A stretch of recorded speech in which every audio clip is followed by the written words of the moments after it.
Hey, how y'all doing? This is Hunt 919 Truth Sports coming to you with another segment. Going to go ahead and get right into this segment. This is the segment that I do on SHELOMI Sanders. I am keeping her up or keeping this page up with how her progress is doing with her new team, Alabama A&M, since she transferred from Colorado, the Colorado women's basketball team. I do love women's basketball. I have been going to a lot of their games.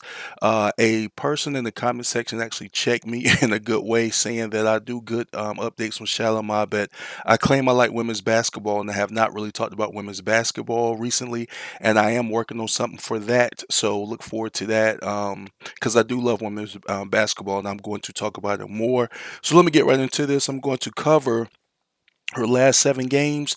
They are 5-2 in those last 7 games. They're now 9-5 overall. They're number one in the SWAC conference, which is great for them. I'm gonna go over the next 7 games and her stats. They played the Linwood Lions. She played 5 minutes. She went 1 for 1, 1 for 1 from the 3-point line and finished with 3 points in a win. They played North Alabama. She played 2 minutes, had 0 points in a win. They played Tulane, which is a good step up in competition. She played 2 minutes, went 0 for 3 from the field, 0 points in a loss. They then played Central Arkansas, where she played 3 minutes. She went 0 for 1 from the field, 0 points in a win. They played Vanderbilt, which of course is a big step up. That's the SEC. Vanderbilt is actually 13-1 overall. They're 9-0 at home. They haven't lost at home. So she played 4 minutes against them. She went 1 from 3 from the field with 1 rebound.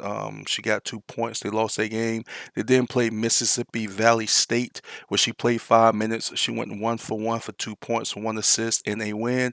Then they played Arkansas Pine Bluff. She played 6 minutes in that game. And she went 1 for 2 from the field with 1 rebound and 2 points. So she's getting in every game, but she's not playing. It is what it is. But so it's not much really to say about that. But as far as the team at this point, last year they had 8 losses compared to only 5 losses so far this year. Last year they had lost 4 in a row. Now, as compared to this year, they haven't lost 2 games in a row yet, which is great by them. They have a couple of winning streaks. They won 2 back-to-back a couple of times, and they had one winning streak where they won 3 in a row one time so far this season. Also, just to mention some of their notable wins so far, they beat Eastern Michigan, which is in the MAC conference, which is a step up from the SWAC conference. They beat Kansas City, who's from the Summit, but actually Kansas City used to be in the WAC conference, so that was a big win for them from a bigger conference. San Diego from the WCC, the West Coast Conference, they play against teams like Gonzaga, Washington State, and Oregon State. They beat them, and then they beat a team. They beat North Alabama. North Alabama plays against teams that you may know, like the Florida Gulf Coast. So they've definitely done that. They have some notable wins.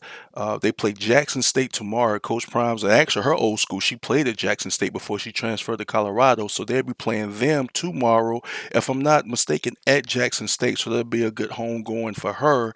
Hopefully, I check that game. Hopefully, the coaches will let her play more, because normally when you're on a team and then you travel to your hometown or an old school, the coach gives you more time than they normally would if you're not already a starter or not already one of the first 3 guys or 3 players off of the bench. So I'm gonna definitely check those stats after excuse me, after that game. So overall, the team is doing very well. They're a lot further along than they were last year. As I mentioned, some notable wins. If they win some good games in the conferences, they compete at a high level. You definitely may see them playing postseason somewhere. So remember, I told you that now, because they're off to a very good start, especially for the competition that they have played, and especially coming from a SWAC team. Because normally those teams they have to play a lot of money games, and normally they have a bad record, even though they're not a bad team. But this coach is putting everything together very well. And 2 people I want you to remember off of their team. I know that I'm covering SHELOMI Sanders, but they have a player named Kayla Walker. She leads them in scoring at 13.6, which is basically 14 points a game. And then it's a female on their team named Alicia Wilson. She leads them in rebounds, steals, and blocks. That's a hustle player.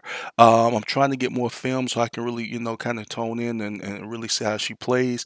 But Kayla Walker and Alicia Wilson. Just remember those two names, and it's sad because they're playing so well. You never know, you may hear their names again. Hopefully they stay at Alabama A&M, but they may transfer to your favorite school. Who knows? You know how the transfer portal is now. So that's a quick update on her. She is getting in every game. She's not getting a lot of time, but her team is doing excellent. They're way further ahead than they were last year. The coach seems like and looks like she's doing a very good job. So I'm definitely going to keep an eye on their team, and I'm definitely going to keep up with them as they get into conference play and see how their team or how their season is going, overall. It's been Hunt 919 Truth Sports. Ride with me. Listen, y'all, today is the day that we're gonna make history. All right, we're gonna make history today. 6-3, the best start in the history of this program. It's been Hunt 919 Truth Sports. Ride with me.